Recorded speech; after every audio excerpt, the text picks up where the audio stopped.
পর্দায় ভাই বোনের চরিত্র থেকে বাস্তবে স্বামী স্ত্রী।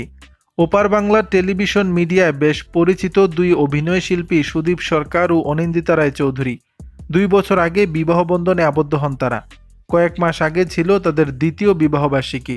সামাজিক মাধ্যমে নিজেদের প্রেমের খুনসুটি বেশ খোলাখুলিভাবেই ভক্ত অনুরাগীদের সঙ্গে ভাগাভাগি করে নেয় সুদীপ অনিন্দিতা।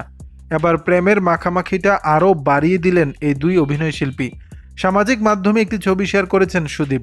ওই ছবিতে সুদীপ ও তার স্ত্রী অনিন্দিতাকে আলিঙ্গনরত অবস্থায় একটি সুইমিং পুলে দেখা যায়। পুলে ডুবেই চুম্বনে জড়িয়ে রেখেছেন একে অপরকে।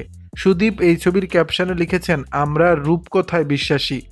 সুদীপের ওই পোস্টের মন্তব্যের ঘরে অনিন্দিতাকে ভালোবাসা প্রকাশ করতে দেখা যায়। একই সঙ্গে তাদের ভালোবাসাকে নিবেদন জানান ভক্ত অনুরাগীরাও। 2022 সালে দুই পরিবার ও কাছের বন্ধুদের নিয়ে বিবাহ বন্ধনে আবদ্ধ হয়েছিলেন সুদীপ সরকার ও অনিন্দিতা রায়চৌধুরী। মাত্র কয়েক মাস প্রেমের পরেই বিয়ের সিদ্ধান্ত নেয় এই যুগল।